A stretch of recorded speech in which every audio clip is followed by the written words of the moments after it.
Okay. All right. Now we are live. This is our second time trying to get this thing off the ground. But how's it going, everybody? My name is Todd Anderson with avnirvana.com, and I'm super excited today because we have a special guest, Bert Van Daele from Auro. And for those of you watching here in North America, Auro has kind of remained this bit of a mystery.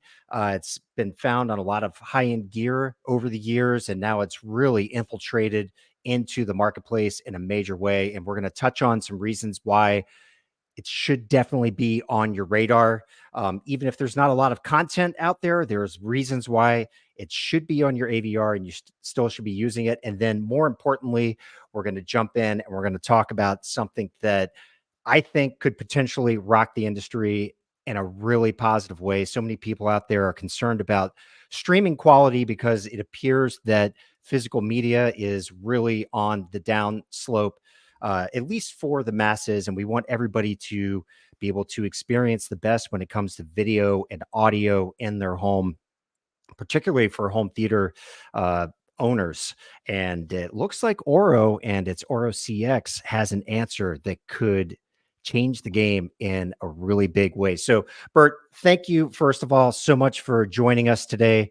And I just want to give you a few minutes to introduce yourself before we dive into things. All right. Thanks, Todd. Thanks for having me. So my name is Bert Van Daele. I am the CTO from the company behind Auro 3D. I actually started out 13 years ago as the first employee of Auro 3D. Oh, So wow. in the past, you may have had some chats with Wilfried van Balen, who founded the company, and I was the first person he hired. Mhm. So I was there from the very beginning. Before that, I was a electronics engineer and an acoustics engineer at Philips, where I worked on products like SACD and surround sound processors. So all my career, I was in surround sound and spatial audio. So that's already 26 years now. Oh, wow. Um, and so at Auro, I've been always looking over the technical side of the whole item, and being responsible for the whole technology roadmap, technology choices, and the rollout of the different products. Okay. And you'd mentioned Wilfried. Someone in chat is asking if he's still involved. He's not. He has stepped aside. Is that correct? Yeah, that's correct. So we went to a little bit of turmoil during and after the COVID pandemic. So we're a new company now. Wilfried is still in touch with us. We still have close contact, but he's not a. He doesn't have an active role in the new company anymore. And he is one of, and I've met a lot of folks over the years in the industry. He is one of the most curious, and his enthusiasm is just infectious. The He's first very time I, oh, he's super passionate. And it's one of the reasons why I got so interested in Aura way back in the beginning, when you all were first rolling out. Just meeting him and hearing some of the things that you and I are hopefully going to dive into, the reasoning behind what makes Auro so special, Auro 3D. I don't know, it's something I wish everybody out there could experience, because it would definitely change some minds and get people a little bit more interested. Yeah. So it was a quite an experience that I had. Actually, I met Wilfried 20 years ago almost, because I did a kind of how to call it, um, a break at work, because I'm also a musician and a sound engineer, and I went to the Galaxy Studios in 2005 Hmm. for getting some experience with recording and mixing and stuff like that. And Wilfried gave me an opportunity to do a lot of work there. And actually, as it happens, at that period, he was doing his first experiments with spatial audio and what became the Auro 3D formats. And Hmm. as it happens, I was the one who actually installed the height speakers in the studio before he was doing his experiments, and which led to the now infamous Auro 9.1 configuration. So Mm. already from that period, even I was involved, but not as an employee, but then basically as someone who was eager to learn more about recording, mixing, and stuff like that. That's really neat. That must have been exciting times for you. Yeah, I mean, you're right on the it edge was of very something really exciting, special. and that's definitely why when in 2010, 2000, yeah, 10, 11, when our 3D was actually rolled out in the markets, I was very excited to join the company and try to help this pioneering work um, see the light of the wider audience, let's say. Hmm. Um, and that's what we did even before there was all these competitive formats that try to do immersive sound. We were the first to do this on a commercial basis. Hmm. Well, for our audience out that's watching right now, thanks everybody for joining us. Why don't we dig in just a little bit and talk about Auro 3D? Some maybe you can flesh out some of the principles behind it and what makes it unique and special. Mhm. So basically, Auro 3D, as I explain it also to other people in presentations, is both a format for immersive sound as well as a technology suite. Hmm. And to understand where we came from, it's important to know that we started out with building this format. And the first immersive speaker layout that we built was basically the 5.1 plus 4, as it is now called, Auro 9.1, which is indeed a 5.1 lower layer, the standard surround system that already exists for, what is it now, 40 years almost, Hmm. where 4 height speakers were added on top of the corner speakers. Because that actually gave the full immersive experience um, that became now known as immersive sound. So with a real enveloping feeling, not only just a height or a 3D experience in front of you, but really all around you, and really giving you a sensation of being there inside the room with the musicians, with the audience, or inside the story if it's about a movie or something else. Hmm. So 9.1 is considered for us the mother of our configuration, so to speak. Okay. And we started out with 5.1 because that gave us also the backwards compatibility with the 5.1 surround sound systems, which were back then still the major configuration. 7.1 was kind of known, but it was not really as popular as it is now.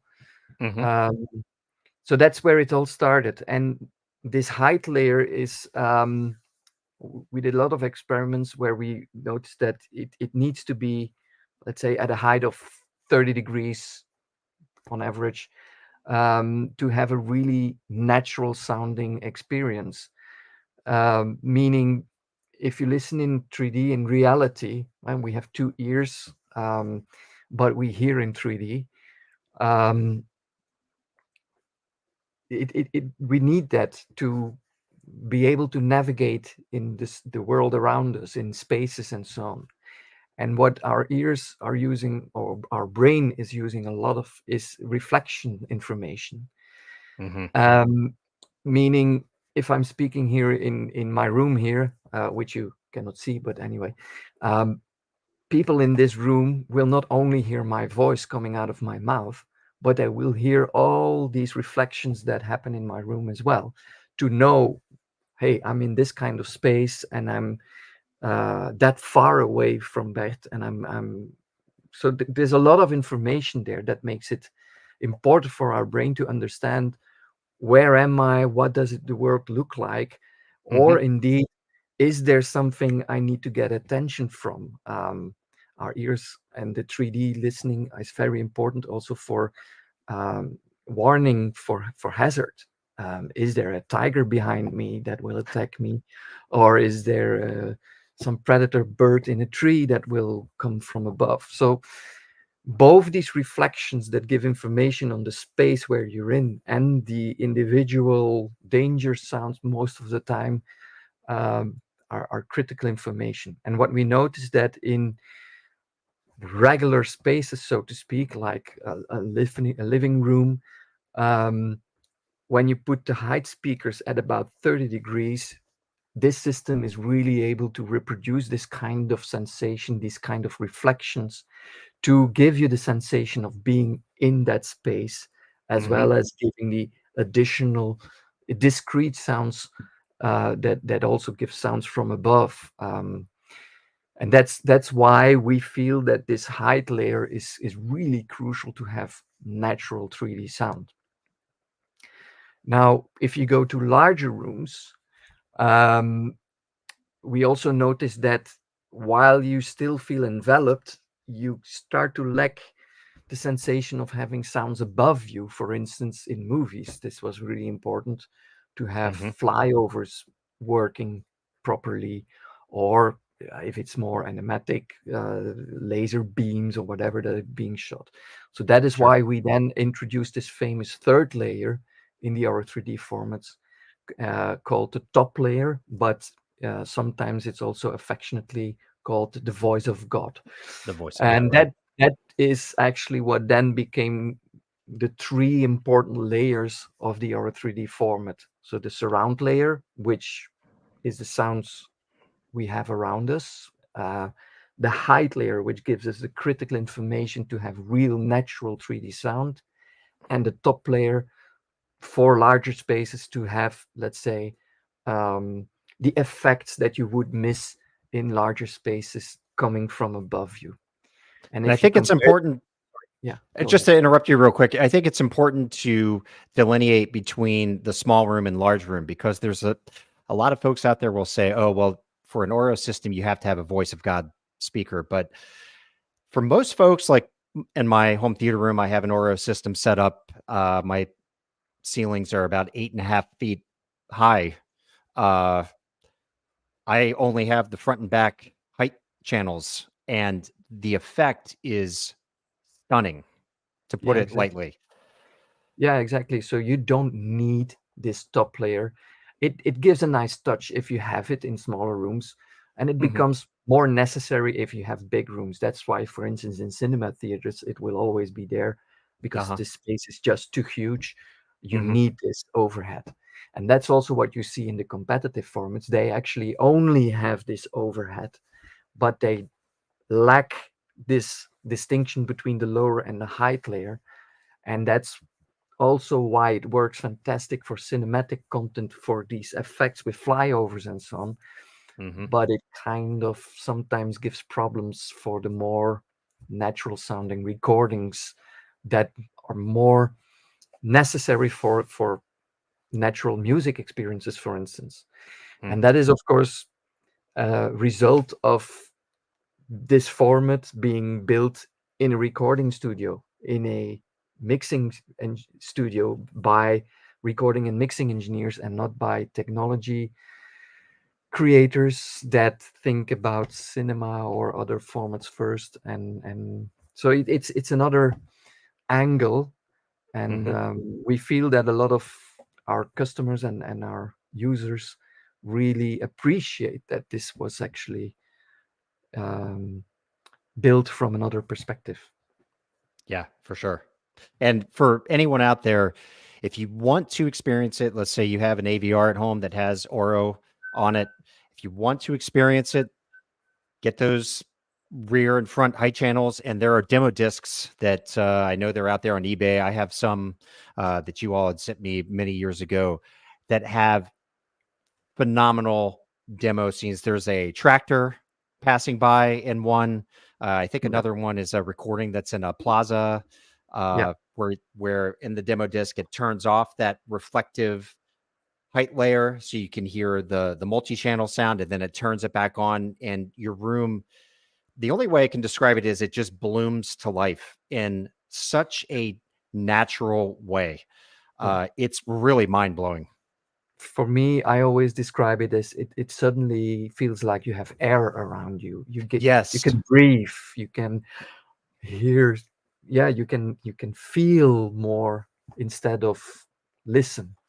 Hmm. And it's That's an a great emotional way to put it. experience as well if it's done properly. If you have great recordings, it's it comes to an emotional level instead of a cerebral level. It's like something How important? happens to you.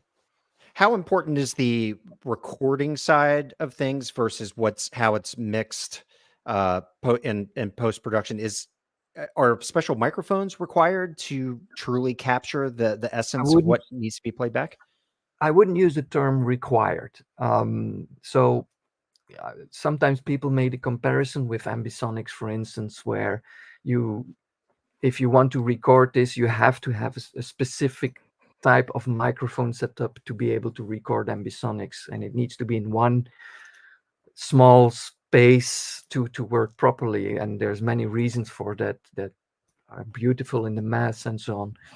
But I always say mixing engineers and recording engineers in Auro 3D have actually a lot more freedom to do what they think they need to do to make it sound great the way they want. And yes, there Mm, are certain microphone setups that we have been working with and that we have explained to various recording engineers. But some of the greatest recordings I've heard were done in the most unconventional ways. Um, for instance, one of these discs that you mentioned also has this big organ in a church. Well, if you would know how many microphones and in what kind of configuration the recording engineer used them, you would never expect this great sound in 3D coming mm, out of that recording, but it that's just neat. works. So, Hmm. and on the other hand, you have, for instance, Morten Lindberg from Norway, who has won a couple of Grammys, or at least was nominated for many Grammys with his immersive sound recordings, who just uses 9 microphones in a very peculiar, a very specific configuration that he has built himself, and they're incredibly good sounding recordings. And Hmm. on the other end of the spectrum, we have EDM recordings. Well, I wouldn't call them recordings because it's all electronic and it's all artificial. So it's created with in a DAW and in software with artificial reverbs and delays and you name it. So there's nothing natural about it, and Sure. still it gives you this incredible experience. So, is there a defined way of recording and mixing Oro? No. Is Hmm. is there are there certain setups that work better than others? Probably. And in fact, if you go to the AES, the Audio Engineering Society, you will find many papers of various well-known and very um, clever people investigating all kinds of setups that work better or differently for recording certain aspects. There's a lot you can do with Oro. Okay.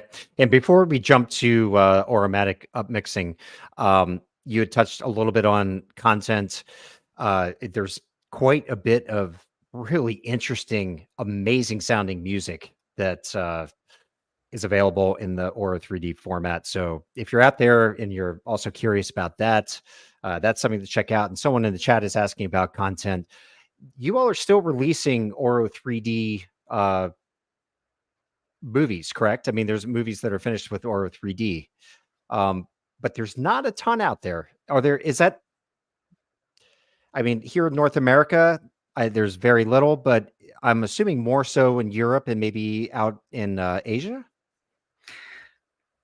So as far as movies on is concerned, it's true that it's a bit harder to get to the content, especially in North America, and this has all to do with the specific way studios and distributors of movies work related to physical media, in Hmm. particular Blu-rays. Um, this was already a debate back in the days with DVD, where you had the regions, but it's especially related to distribution as well. Hmm. Um, so we do have in Europe various titles. I think last year alone we actually released 10 or 12 titles in our 3D, big name titles. That's great. Um, Some was even the Oscar winner for best movie, just to say. But indeed, it's more regional. It's more in smaller areas. Um, Germany is very big for us. It's a very huge market. Hmm. And then indeed in the Far East, Japan, there's also a lot of interest in R3D over there. The US is a bit more difficult, and it has all to do with the rights and the whole discussions in that area. Sure. And that's why you already mentioned the future. We hope, or at least we believe, that streaming will help us solve this issue, because in the end, creating Blu-ray discs is an expensive endeavor, and it has a Sure. limitation on what you can put on it. And yeah, picture quality is only getting more and more attention with 4K, UHD, HDR, whatever, all that stuff. But audio is, Kind of yeah, left that on the roadside. Yeah, let's touch on streaming. Auromatic. Yeah, I'm okay. sorry. First, yeah, Yeah, yeah. yeah. So Let's touch on Auromatic real quick, and then we'll jump right into the meat of the matter, and that's Oro CX, because I'm super excited to learn a lot more about that. But Auromatic is an upmixing engine, I guess you could say, that's available on pretty much any piece of equipment, processor, or AVR that Oro is on. Correct? that's correct. So basically, we have our decoder of the original Auro codec, as it's called, which is used on Blu-rays, and we have our Auromatic Upmixer.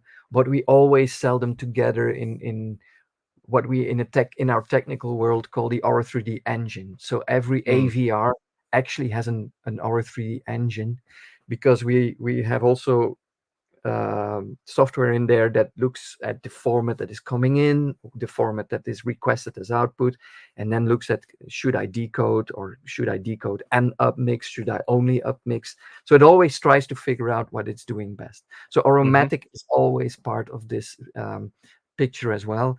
And we're actually very proud still that Auromatic is yeah, considered one of the best immersive upmixers in the Yeah, market. 100%. It's a very natural sounding upmixer. I know there's some debate on the internet about, is it really doing a lot of things? Well, it just give it a listen, and especially for music, Oh yeah. it I always have it here in my studio as well, and I don't turn it off. Well, it keeps the in terms of two-channel listening that you're upmixing to multi-channel. In my opinion, it keeps the front soundstage intact, Yeah, uh, uh, which the other options out there from competitors really don't do. And Auromatic has a way of keeping that soundstage intact while also kind of spreading the sound yeah, in a much. exactly. And so one of the things that were one of the design goals when creating Auromatic was indeed that particular element, especially for stereo inputs. Um, there's two presets that we have there, small and large, where you could really, you turn on Auromatic, you disconnect the additional speakers, but just leave left and right, and you have your original stereo signal there. Mhm, okay. Um, and so this was one of the things we really wanted to do. It's kind of, the philosophy was, we put the original recording in a 3D environment that matches the original recording. And it sounds like it was recorded in that space, but it was still uh, like the mix was intended to say it Mhm, with a much used phrase. Of course, we have these other presets now as well, which were introduced, yeah, I don't know, even 5-6 years ago, which okay. were really more oriented towards combination with picture, where you really want to have a real center, and you want to avoid that the voice of the dialogue goes in the surrounds. That's where we retuned Aromatic quite heavily, that these other presets keep the voice nicely in the center. But if you have a pure music experience, the small and large presets, they really create this enveloping experience while keeping left and right completely intact. Hmm.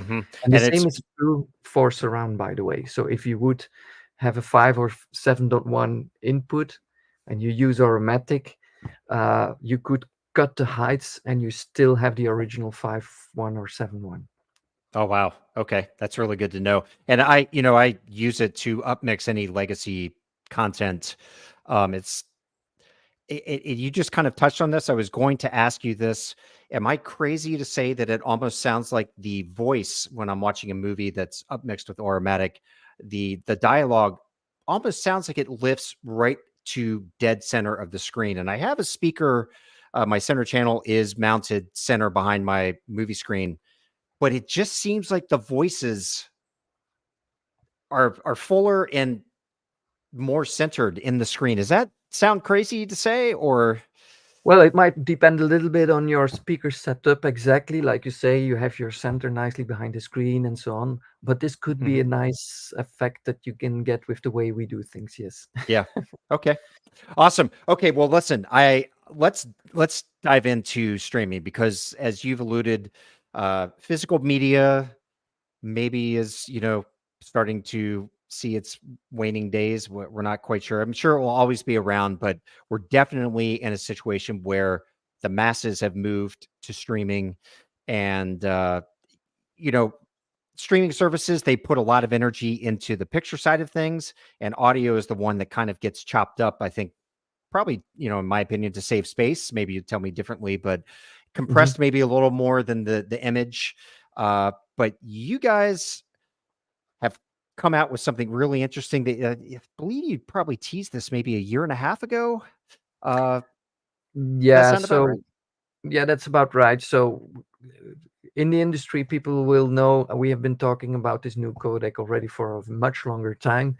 Hmm. Um, But let's say last CES 2023, so a little over a year ago, we actually introduced Oro CX in the market to, uh, let's say, smaller audience as well, which is then our streaming solution. But now at CES last month, we really showed integrations and showing the next steps, which I will touch upon a little bit Yeah. later. So Okay. we've been teasing it indeed in the past year to a few people in the industry, and have a lot of good response. Um, so basically, what we did was maybe to go a little bit back in time again. We had the Auro codec, which is this codec I already mentioned, the format where you have 5.1 plus 4 height speakers, Hmm. and the original codec was built in the PCM domain, so in the uncompressed audio domain, where we mixed the height and the lower signals in a standard 5.1 or 7.1 surround signal, still in the Hmm. PCM domain, but we used a little bit of the lower significant bits that just contain noise anyway, and replaced that with data, that then tells the decoder, hey, this is actually our 3D. And if you have a decoder, you can actually get the original 3D mix out of that surround mix. Okay. And that's how we put it on Blu-ray and in downloads and so on. Okay. And one of the beautiful things is, because it's the carrier, as we call it, is PCM, 24-bit audio, up to 96 kilohertz. By the way, we were also the only, and are still the only, but also the first to do immersive sound in high resolution. Um, but Still, because and of this, that remains true. You're still the only. currently, as far as I know, as I'm aware Wow. of, we're still the only ones doing high resolution for immersive sound. So Atmos would be Um, in 48. yes. So you guys go, wow. Okay. Wow, that's really interesting. Yeah, All right. and So that's one of sorry the to. things. That's one of the things why CX is also critical for that part of the market. I'll come back to Okay. that later. But anyway, we Sure. had this codec, great for Blu-rays, because it's PCM. Actually, you could also compress it a little bit further with a lossless codec, and Hmm. that's why if you have Blu-rays, especially movies, you will see that many of them actually have the Auro 3D encoded stream encoded again with DTS HD master audio, for instance. So that's basically to compress that 5.1 or 7.1 losslessly, and have less Ah. space on the disk again. Okay. But it could have been PCM as well. Okay. But if you do the math, you still have bit rates. If it's 48 kilohertz, for instance, and you have a 6-channel based Auro 3D system, 9.1, 10.1, or 11.1, you still end up with 3.5 megabits per second for the audio, even if it's losslessly compressed again. If you go 96 kilohertz, it's almost times 2, so 6 Okay. to 8 megabits per second. While a lot of people with very good quality, high bandwidth connections would say, yeah, that's not an issue. It is an issue if you are driving in your car, or if you're using your mobile phone to listen to music, whatever. Mm-hmm. So Mm-hmm.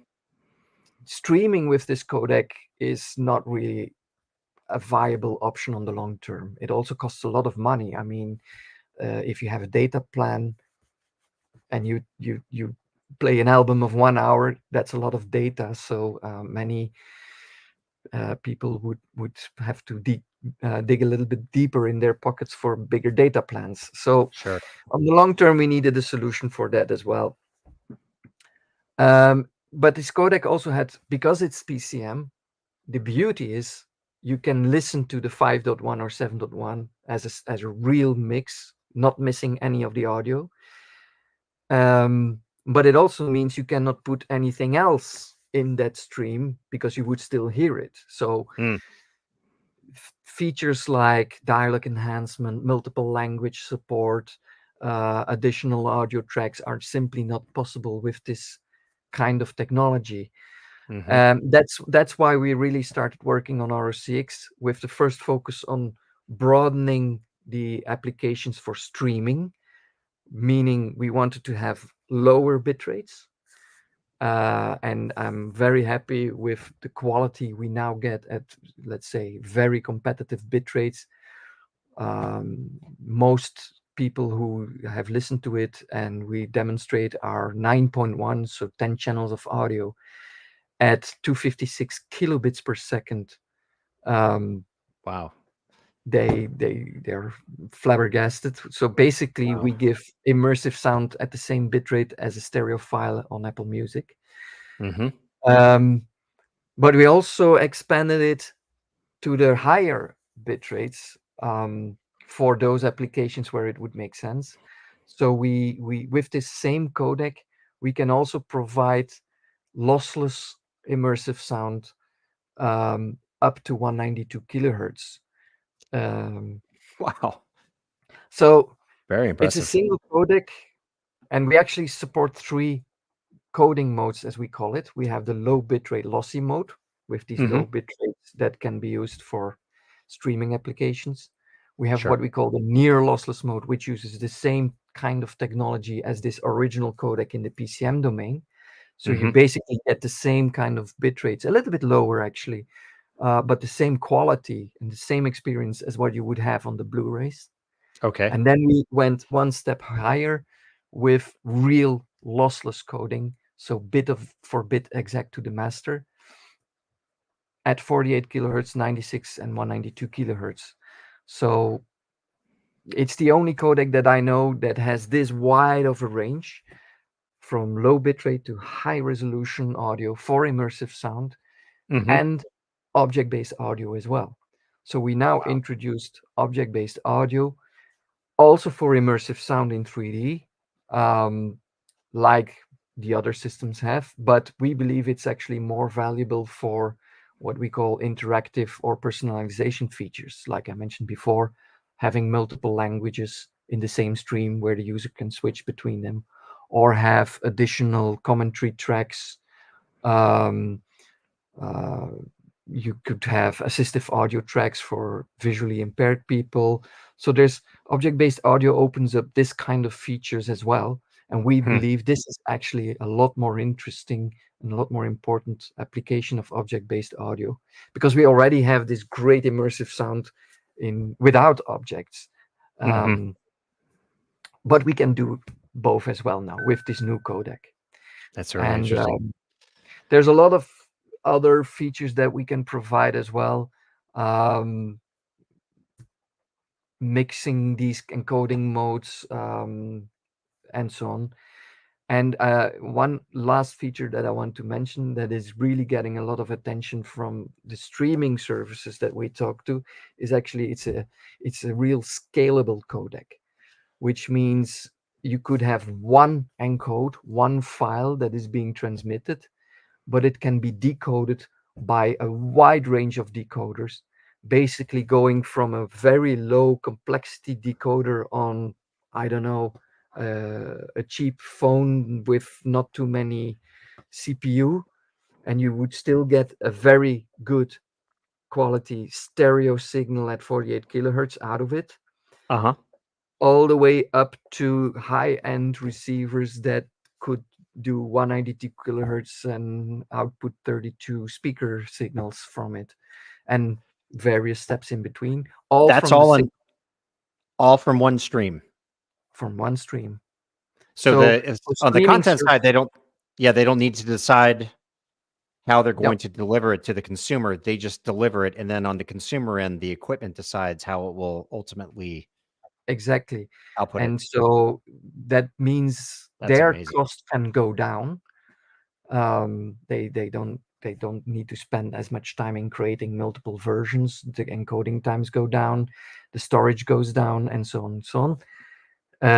And because we provide these high-end experiences, we also can provide, yeah, better listening experiences for the end user with high Mhm. resolution and so on and so on.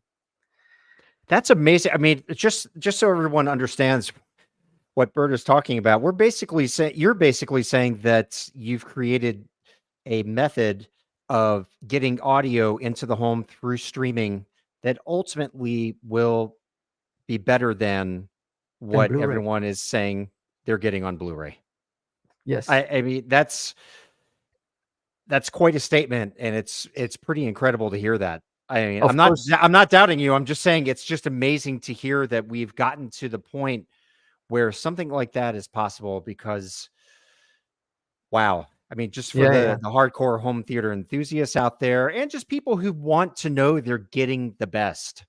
Uh, exactly, yeah, that's yeah, pretty extraordinary. Here yeah. someone's asking if does the streaming codec also offer binaural mix for That's headphones? a very good question, and I'm very happy to say the answer is yes. Oh wow. Okay. So we added a lot of binaural capabilities in the decoder as well, and actually something that we demonstrate. We have a cooperation with a company called. If I'm looking down, I'm trying to open an app here. Okay. It's called Artist Connection. Um, Hmm. Let me quickly try to find it here. So the app runs, for instance, here on my phone, There we go. Yep. and so it can already play back these Auro CX streams. This is still in beta, but it will be rolled out soon. Hmm. Uh, it can play back these Auro CX streams, and if you have your headphones plugged in, it will indeed create in real time a binaural version of that mix as well. There you go. Okay. It runs on iOS, on Android, um, and so yes, it's giving binaural. And by the way, with these people, we also have been working on an Android TV app, which currently works on on the NVIDIA Shield TV, Hmm. where then the output is sent over HDMI. But since there are not many, or actually no native Auro-CX decoders in AVRs yet, this is something we're working on with the manufacturers this year. We actually built in a transcoder to the Auro codec as well.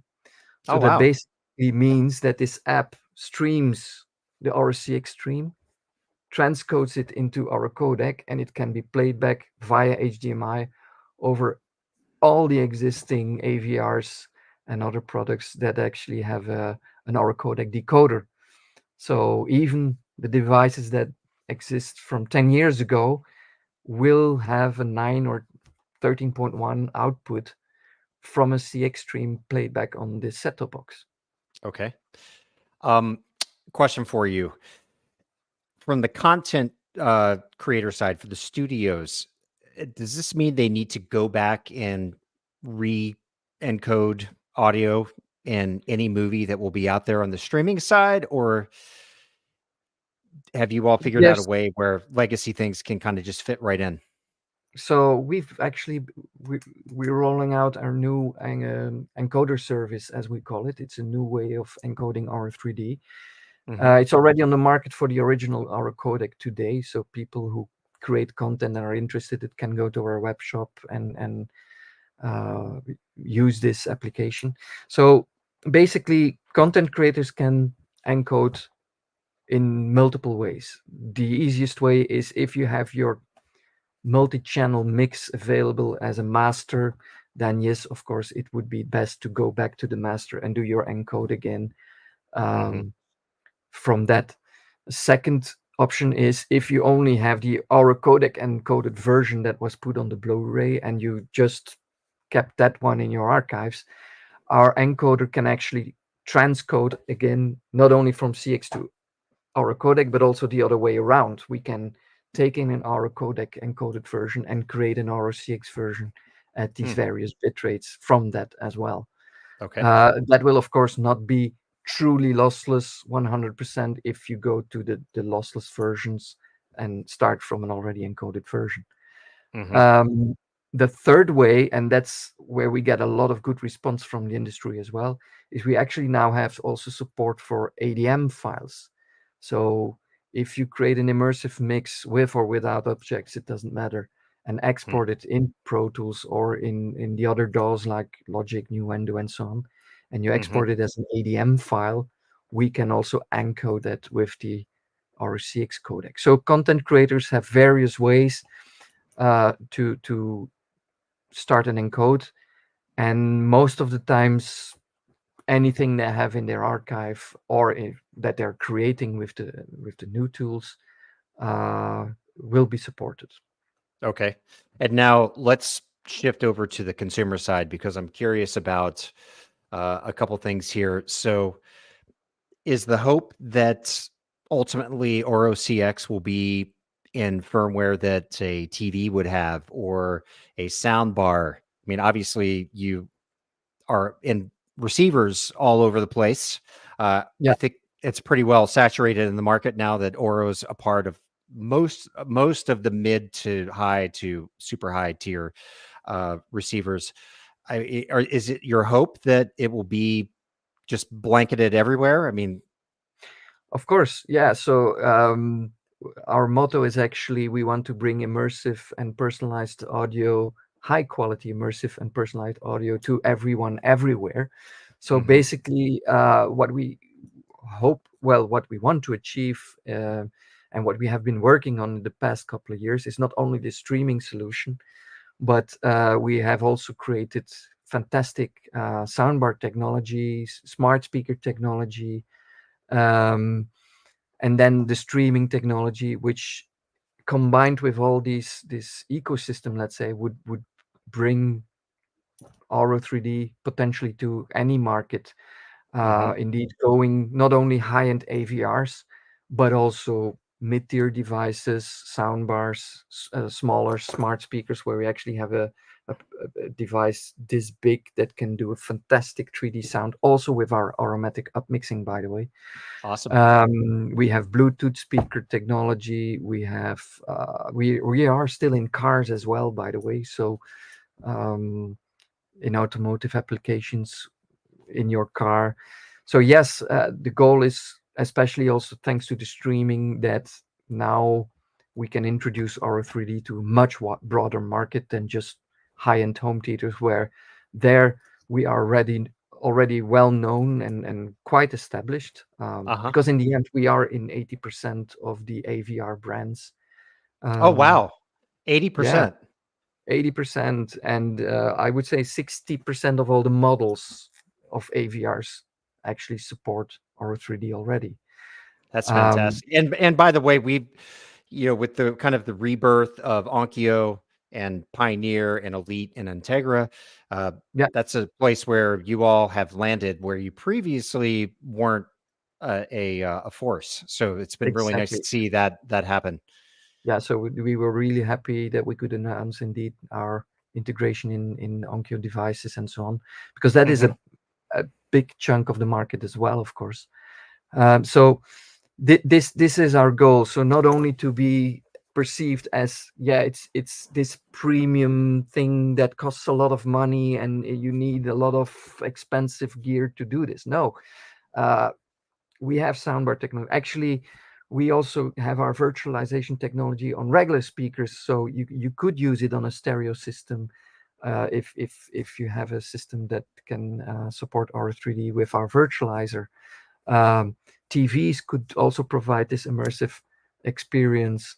So this is that we are now working on to basically broaden the footprint of Auro 3D and not just be this high-end brand, while still bringing, of course, the high-end experience that we are well known for. For So it's sure. not that we want to degrade our quality, far from, but we we have worked on building the technology to also bring this quality to a much broader market. That's really super exciting. Now, one question that I have about this on the consumer side of things, like you and I, before we went live, we were touching a little bit on the commercial cinema market where Oro has been present for a very long time and a big factor, but nobody probably knew they were experiencing the Oro experience at a theater. With Oro CX, will this be something that is branded? Hopefully, let's say you're watching movies off of Netflix or HBO Max or Max Yeah. here in the United States. Is the hope that Oro CX is clearly defined as, hey, this is what you're experiencing. This is what your soundbar, your receiver are decoding. Well, it may not be Auro-CX in particular, because if you then also have the soundbar technology on top of it. But our goal, Uh, the way we will brand it basically is Auro 3D. Oro So 3D. Okay, yeah, so if your stream is encoded with Auro-CX, you should see an Auro 3D logo. If your got product it. Okay, supports Auro 3CX, it still will have the Auro 3D logo. Because it's about the experience for us. It's not about the technology, whether it's streaming or on a Blu-ray, or is it on a 13.1 or more speaker setup, or is it a soundbar? It doesn't matter. We want to bring the Auro 3D experience, and okay. that's what we want to brand. So Oro CX is more or less the vehicle, and Oro 3D is the forward facing product that's Exactly. everyone's Yeah. going to be experiencing. Yeah. Wow, this is it's very exciting to hear Yeah. this because like a lot of home theater enthusiasts that want to have the best experience um, in their home theater room. It's watching Blu-ray kind of die and 4K UHD struggle. Mhm. It's been disconcerting because you look to the future and you're like, well, what's going to happen when these things really are difficult to find or become much more expensive to purchase? And it looks Yeah. like you guys have opened the door to the answer, which is super exciting. Well, we try to. So it's true. I mean, physical media were great, but there's a lot of debate in the market on will streaming actually survive because of the business models and all that stuff. That's a Mhm. debate I don't want to go into here. Yeah, But exactly. basically, from a technology point of view, I think for the audio, we have at least a solution that could answer these worries and actually bring better experiences than what is Better. currently possible on Blu-ray, And that's the most provided intriguing you have the part. battery. Right, right. But just to know, like, well, not only will it change, but it's going to change for the better is the part that is probably the coolest part of all. That's what we try to do, yes. Awesome. Well, do you have anything else you'd like to add about Oro CX before we wrap things up?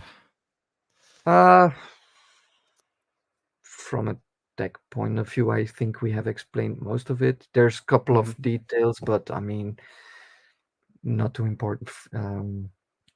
It's more important for, let's say, the real nerds out there.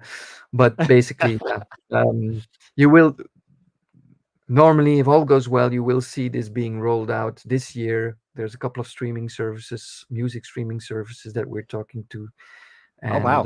Okay. if all goes well, even before summer, we should see the streaming services starting to roll out. And yeah, we believe 24 should be good for us. Yeah. It's really awesome to hear. I'm so glad that you all are in the mix.